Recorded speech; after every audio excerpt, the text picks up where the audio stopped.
Hey guys, welcome back to Magic TV. My name's Craig. It is, what time is it? It's 9? Yeah, it's 9 o'clock. It's 9 o'clock and it's time for another video. I'm having one of those days today.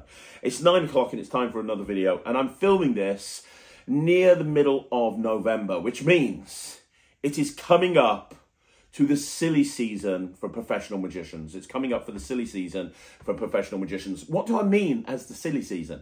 Well, typically over here in the UK, and I'm sure it's the same all over the world, when you get to around about mid-November, things go crazy. There's more gigs coming in than ever before. If you're not fully booked up in December, there's something gone wrong.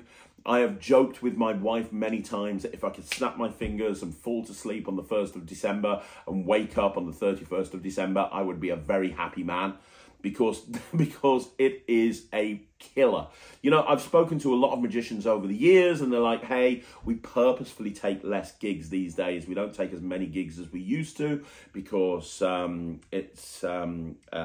know, Mark Paul is a perfect example. I interviewed Mark Paul on this channel a little while ago and he says, hey, I made the decision to not kill myself and not do as many gigs as I used to because I'm in a situation where I can take on less work and, you know, I'll typically do a cruise or something like that. And that's fantastic. But for a lot of people, Christmas is where you make hay while the sun shines. And what I mean by that is it's typically quieter in January, it's typically quieter in February. So you work really hard at the end of November and all the way through December to have that money come in to tide you over the next couple of months.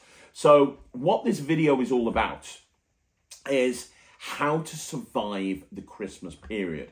And I think that's a really important video to watch. I think it's a really important video to understand because a lot of the time, I've seen people burn out over Christmas. Like I've seen people burn out. I've seen people do loads of gigs and crash their car and end up in hospital. Like I've seen it happen.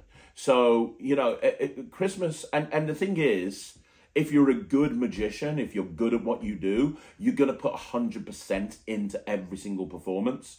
And most performers that I know, they leave it all on the table. Like they just literally throw it all out there. It's physically demanding doing a gig.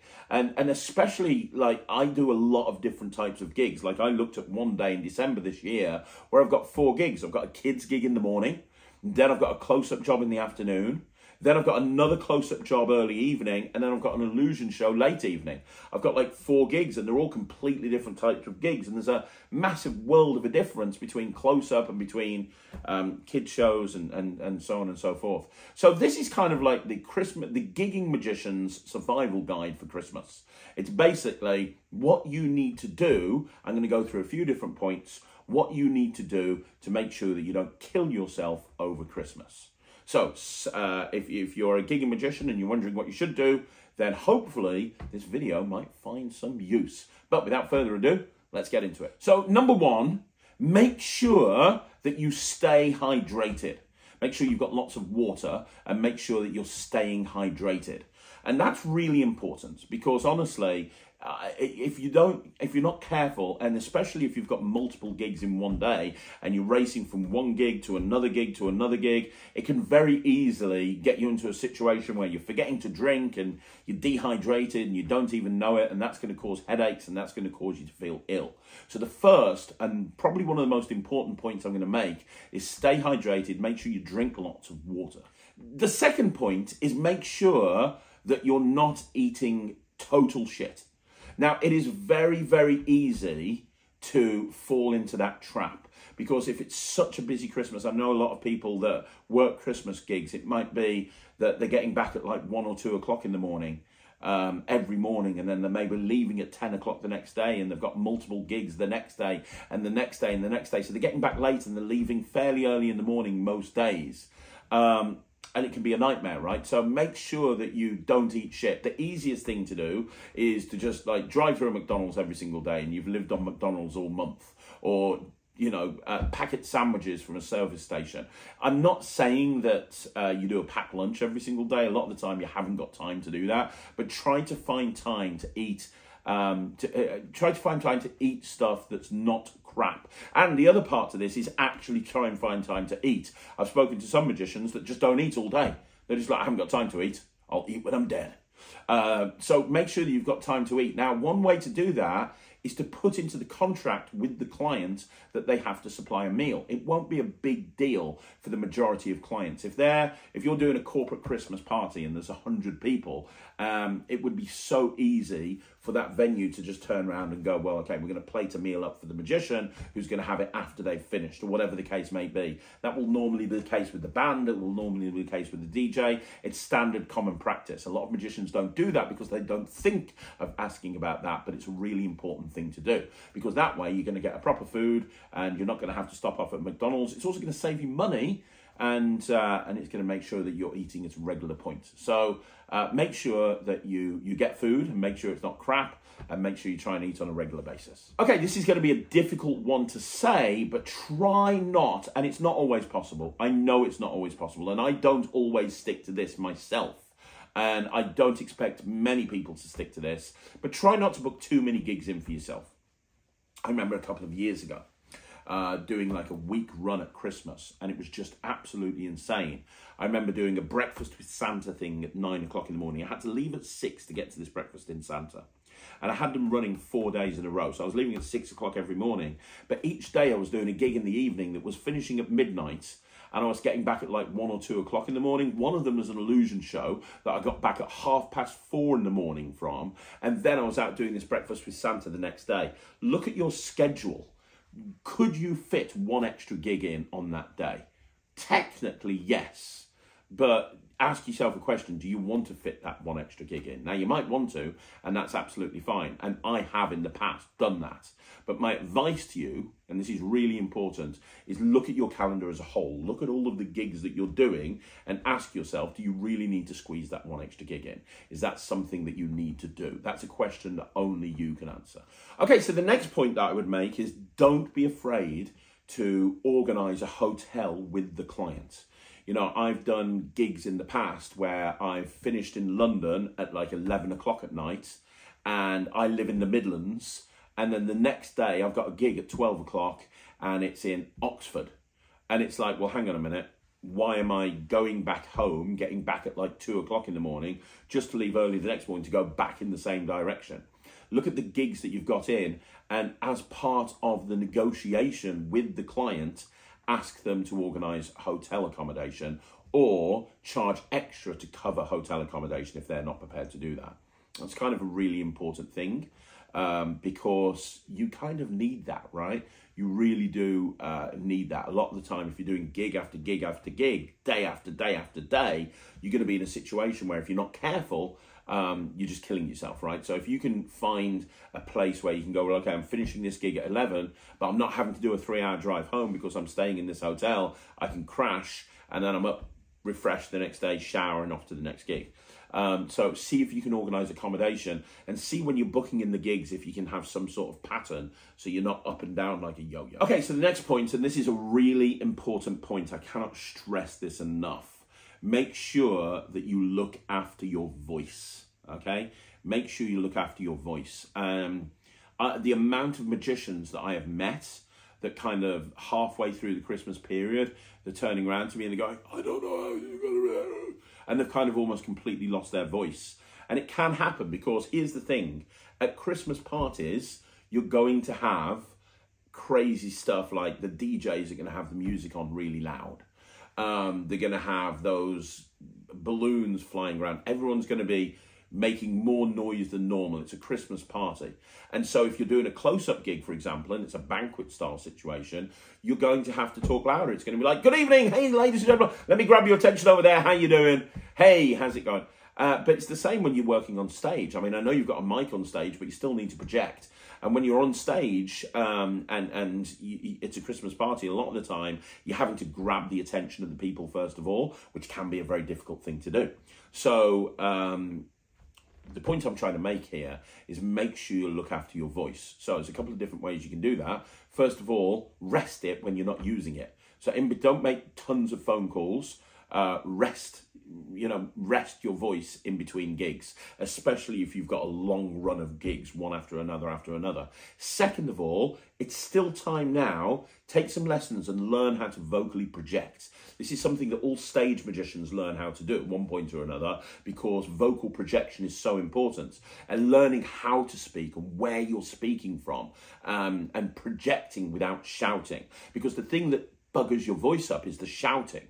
But if you're not shouting and you're projecting, that won't really hurt your voice too much. So go and get some lessons. They can even be online lessons, or watch some YouTube videos on vocal projection. That's really important. So learn how to vocally project. Make sure you're not making lots of calls or not talking much in between gigs. Drink lots of water. That goes back to point number 1. Try to structure some routines into your act where you're not talking as much. Try to put some visual magic in there. Think about some stuff that you can put in, or how you can present the tricks that you're doing that don't require you to speak that much. Because if you're constantly speaking really, really loud, constantly all the time, and you're a patter-based magician, your voice is going to go out on you earlier rather than later. So see if you can structure your performances to include more visual styles of magic. Have something that you can take to help your voice.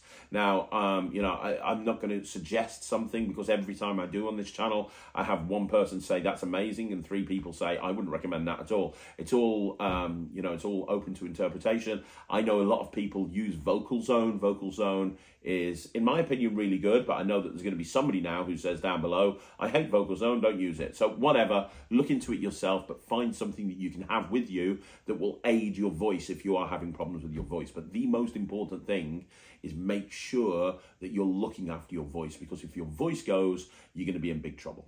Okay, so the next important thing is, during this Christmas period, it's going to be very busy. Try to make sure that you put the rest of the business on hold.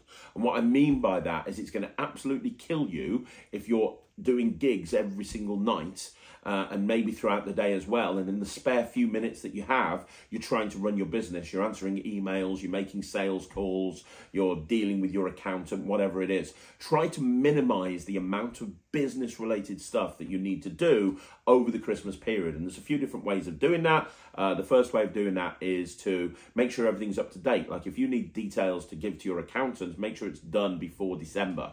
If you have emails that you need to send about something, make sure it's done. If you're going to be doing social media, make sure it's all scheduled beforehand, so you don't need to worry about uploading anything from a social media point of view.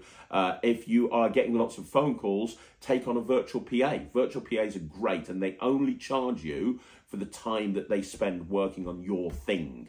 If they're not working on your thing, they're not going to charge you. So you can have your phone calls redirected through to a virtual PA who will answer the calls on your behalf, take a message and pass it on to you, or even if you give them access to your calendar or whatever, they'll deal with it for you on your behalf. But try to minimize the business related activities that you're doing. There's a time to be the business guy, and there's a time to be the magic guy. Show business is 2 words, show and business. And honestly, I think that the business side is very, very important. But in December, the focus has to be on the show side, so make sure that you're putting all of your time and effort into the show. Okay, so the next point is really just for kids entertainers generally, but it's something that I want to talk about, which is trying to keep away from the kids as much as possible. It's normally December where they get their colds and flus and coughs and colds, and the amount of kids entertainers I know that come down with the sniffles over December because they've been around kids 3 parties a day, every single day, and they've caught every single disease going and then some.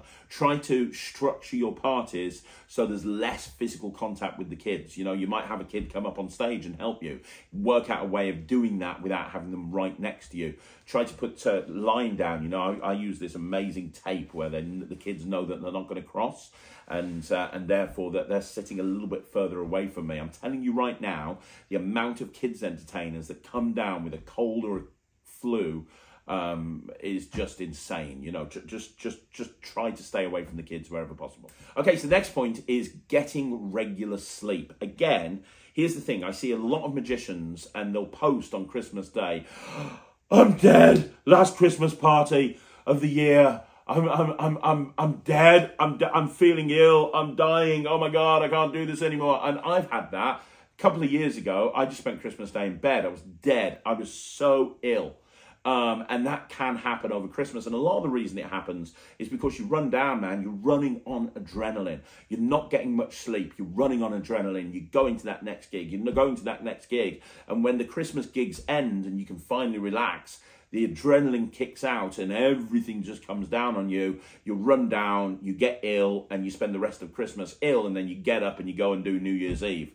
So how do you combat that? How do you make sure that doesn't happen? Well, try to get regular sleep. You know, I know a lot of magicians that are night owls that stay up until 2 or 3 o'clock in the morning. Hell, I do that a lot of the time. Well, December is not the time to do that. Don't do that. When you get in the house, just go straight to bed. You need your sleep. You need to get well, you need to get good, you need to make sure that you're rested as much as possible. And don't be afraid to take power naps. You know, a lot of the time, if I've got a green room, if I've got a gig, and let's say the gig's 6 till 9, I will get there at like, I'll say to the client, can you organise a room for me? And I'll get there a few hours early. And I'll get there at like 3 o'clock and I'll just have a couple of hours sleep in that green room. And I'll just sleep for a couple of hours. Because I know if I get there when I'm meant to get there, I'll just be boom, set up, boom, start. Whilst if I get there earlier, I can chill out for a bit and I can just relax and maybe get 20 minutes sleep or something like that. So try to get as much sleep as you can. And that's really important. Okay, another one, which is a fairly useful idea to think of, is try to upsell your clients on having 2 magicians. Contact a magician that you're friends with. It could be a colleague or a friend or somebody you work with, and say to them, hey, let's see if we can generate some gigs for each other over December. I'll suggest, how much do you want for a gig? I'll try and upsell them on having you at that gig with me as well. Now, if you're ever going to upsell people on having 2 magicians, December is the time to do it. And the reason December is the time to do it is because there's normally lots more people in the room, you've got hundreds of people, and you can very easily make an event organizer or an event planner realize that having 2 magicians there would be beneficial, especially if you can give them both a discount. So by having a second magician there, it's going to do a few things. First of all, it's more of a fun experience. Christmas is very, very lonely. You're just traveling the country, going from one gig to the other, being the life and soul of the party, and then just leaving and going to another one. It can be very, very tears of the clowny. So you have to be very careful with that. But second of all, you can have a magician that comes along with you that drives, and you drive, and you can maybe share the driving, for example. You can share the driving or share the costs or whatever it may be. And it's just someone that you can talk to keep yourself awake. Have that person there that you can potentially, and also it's a great way of building a relationship up with another magician. You're generating work for them, they're generating work for you, and it's a lot more fun working with somebody. Okay, another one, and this is kind of a really important one, find something that you can do on the drive home at night. The drive home at night is the killer. The drive home at night when you're leaving and you're going back home, and it could be 11 o'clock and you're getting in at 1 o'clock in the morning. It could be midnight, you're getting in at 2 o'clock in the morning. If you're doing an illusion show, it's probably going to be 4 o'clock in the morning. It's that drive back that's a killer. Always. It's the drive back that just kills you stone cold dead. So what you want to do is you want to find something. You don't want to be that guy that crashes the car and, you know, like ends up getting an accident. So find something you can do on that drive home that's going to keep your brain stimulated, right?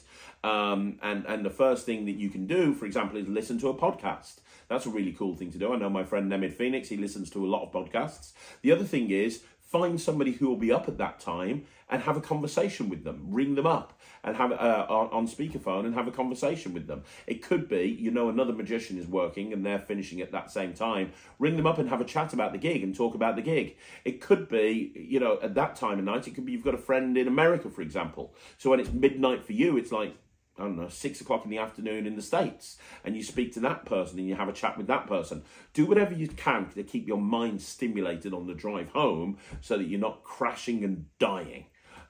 It's kind of really important. And also, on that subject, take regular breaks. If you're starting to feel tired, and I can understand if you are, you've done all of these gigs, if you're starting to feel tired, Go and pull over in the service station for half an hour or something. Or worst case scenario, find a hotel and pull over. I know, oh, it's going to cost me money. Yeah, but at least then you're going to be okay for the next day. And the last point, and probably the most important point, is to have fun. That's probably the big one, right? Have fun, have fun, have fun, have fun. A lot of the time when people are doing Christmas parties, especially towards the end, they're getting to the point where they're like, oh my God, I can't do this anymore. I hate it. Don't forget, you've got the best fucking job in the world. You're a magician. You are getting to do your hobby as your job. You're in a very privileged position.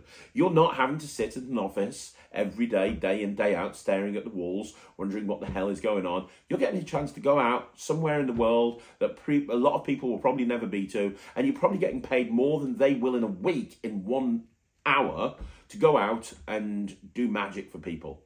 It's really cool. It's awesome. So don't feel hard done by. Don't feel sad about the scenario. Feel happy because you are in a great situation, and just have fun with it. So there you go, guys. That is another video in the bag. This has been your survival guide for Christmas 2025. Now, do me a favour, let me know what you think in the comments down below. Are you a gigging magician? Did this help? Are you gigging for the first time this year? Did this help? Are the points that I missed? If there are, let me know. Don't forget, you want to see more videos like this, like the video, subscribe to the channel. I'll be back again tomorrow at 6 o'clock with 6 o'clock with Magic Live, but 9 o'clock with another video. But thanks very much for watching. I'll see you again soon. My name's Craig from Magic TV.